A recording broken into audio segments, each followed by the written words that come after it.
Right now আমি আছি হচ্ছে যমুনা ফিউচার পার্কের সামনে। আপনারা দেখতে পাচ্ছেন আজকে হচ্ছে আমাদের ঢাকাতে বিভিন্ন ইউনিভার্সিটির ছাত্রছাত্রীরা র্যালি করছে।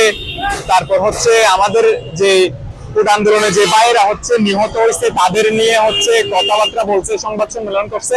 রাইট নাও যদি আপনাদেরকে দেখাই, এটা হচ্ছে যমুনা ফিউচার পার্কের সামনে হচ্ছে যে ফুটওভার ব্রিজটা আছে, এটা আপনারা দেখতে পাচ্ছেন। এখানে হচ্ছে সচরাচর তেমন কোনো জ্যাম নাই, আর এখানে তেমন কোনো হচ্ছে ছাত্রছাত্রীদের আপনারা যে এর আগে আপনারা আমার ভিডিওতে যেরকম দেখতে পাইছেন, ছাত্রছাত্রীদের বিভিন্ন হচ্ছে আন্দোলনের এর মূল স্থান ছিল হচ্ছে এই জায়গাটা। এই জায়গার সব জোড়া মিলিয়ে আপনারা যদি আমার পেজে যান ভিডিও দেখতে পাবেন।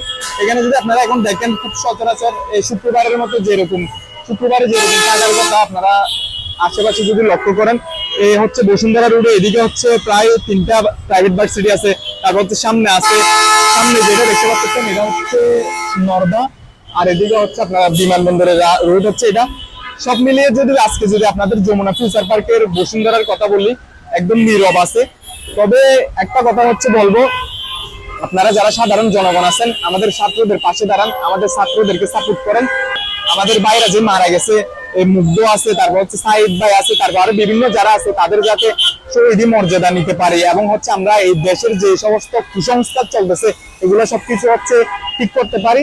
অবশ্যই আপনারা আমাদের সাথে থাকেন এবং সকল ছাত্রছাত্রীদের জন্য দোয়া করবেন সবাই, যাতে তারা যে আন্দোলন আছে এই আন্দোলন হচ্ছে আমরা সবাই মিলে সফল হইতে পারি। আল্লাহ হাফেজ।